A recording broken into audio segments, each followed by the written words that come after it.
ओम नमः शिवाय। आज हम इस वीडियो में सोमवार व्रत कथा का श्रवण करेंगे। वीडियो की शुरुआत करने से पहले अगर चैनल को आपने सब्सक्राइब नहीं किया है तो चैनल को सब्सक्राइब करना ना भूलें। किसी नगर में एक धनी व्यापारी रहता था। दूर दूर तक उसका व्यापार फैला हुआ था। नगर के सभी लोग उस व्यापारी का सम्मान करते थे। इतना सब कुछ संपन्न होने के बाद भी वह व्यापारी बहुत दुखी था, क्योंकि उसका कोई पुत्र नहीं था, जिस कारण अपने मृत्यु के पश्चात व्यापार के उत्तराधिकारी की चिंता उसे हमेशा सताती रहती। पुत्र प्राप्ति की इच्छा से व्यापारी प्रत्येक सोमवार भगवान शिव की पूजा व्रत किया करता था और शाम के समय शिव मंदिर में जाकर शिव जी के सामने घी का दीपक जलाया करता था। उसकी भक्ति को देखकर माता पार्वती प्रसन्न हो गई और भगवान शिव से उस व्यापारी की मनोकामना पूर्ण करने का निवेदन करने लगी। भगवान शिव बोले, इस संसार में सबको उसके कर्म के अनुसार फल की प्राप्ति होती है। जो प्राणी जैसा कर्म करते हैं उन्हें वैसा ही फल प्राप्त होता है। शिवजी द्वारा समझाने के बावजूद माता पार्वती नहीं मानी। उस व्यापारी की मनोकामना पूर्ति हेतु शिवजी से बार बार अनुरोध करती रही। अंत माता पार्वती के आग्रह का देखकर भगवान भोलेनाथ को उस व्यापारी को पुत्र प्राप्ति का वरदान देना पड़ा। वरदान देने के पश्चात भोलेनाथ माँ पार्वती से बोले, आपके आग्रह पर मैंने पुत्र प्राप्ति का वरदान तो दे दिया, परंतु इसका यह पुत्र 16 वर्ष से अधिक तक समय तक जीवित नहीं रहेगा। उसी रात भगवान शिव ने उस व्यापारी के स्वप्न में आए और उसे पुत्र की प्राप्ति का वरदान दिया और उसके पुत्र के 16 वर्ष तक जीवित रहने का भी बात बता दी। भगवान के वरदान से व्यापारी को खुशी तो हुई, लेकिन पुत्र की अल्पायु की चिंता उसे खुशी को नष्ट कर दी। व्यापारी पहले की तरह सोमवार के दिन भगवान शिव का विधिवत व्रत करता रहा।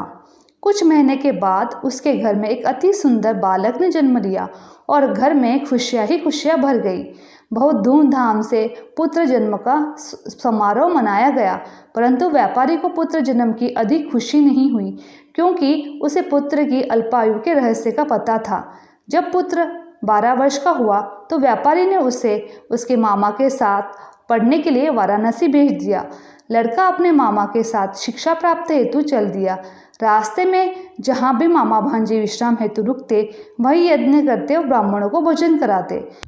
लंबी यात्रा के बाद मामा भांजे एक नगर में पहुंचे। उस दिन नगर के राजा की कन्या का विवाह था, जिस कारण पूरे नगर को सजाया गया था। निश्चित समय पर बारात आ गई, लेकिन वर के पिता ने अपने बेटे के एक आंख से काना होने के कारण बहुत चिंतित था। उसे भय था कि इस बात का पता चलने पर कहीं राजा विवाह से इनकार न कर दे, इससे उसकी बदनामी भी होगी। जब वर के पिता ने व्यापारी को पुत्र को देखा तो उसके मस्तिष्क में एक विचार आया। उसने सोचा, क्यों ना इस लड़के को दूल्हा बनाकर राजकुमारी से विवाह करा दूं। विवाह के बाद इसको धन देकर विदा कर दूंगा और राजकुमारी को अपने नगर ले जाऊंगा। वर के पिता ने लड़के के मामा को इस संबंध में बात की। मामा ने धन मिलने के लालच में वर के पिता की बात स्वीकार ली। लड़के को दूल्हे का वस्त्र पहनाकर राजकुमारी से विवाह कर दिया। राजा ने बहुत सारा धन देकर राजकुमारी को विदा किया। शादी के बाद लड़का जब राजकुमारी के साथ लौट रहा था तो वह सच नहीं छिपा सका। उसने राजकुमारी के ओढ़नी पर लिख दिया, राजकुमारी, तुम्हारा विवाह मेरे साथ हुआ है। मैं तो वाराणसी पढ़ने जा रहा हूँ। अब तुम्हें जिस नवयुवक पत्नी बनना है वह एक हाथ से काना है। जब राजकुमारी ने अपनी ओढ़नी पर लिखा हुआ पढ़ा तो उसने काने लड़के के साथ जाने से इनकार कर दिया। राजा को जब यह बात पता चली तो उसने राजकुमारी को महल में ही रख लिया। उधर लड़का अपने मामा के साथ वाराणसी पहुंच गया।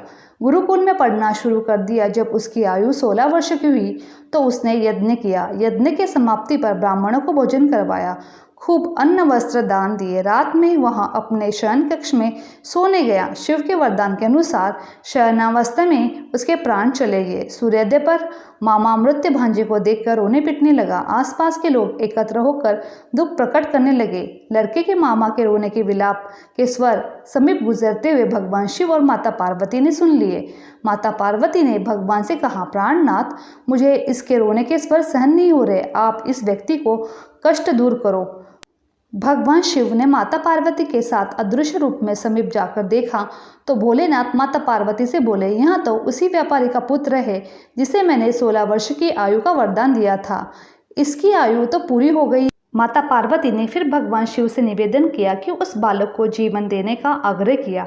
माता पार्वती के आग्रह पर भगवान शिव ने उस लड़के को जीवन दान प्रदान किया।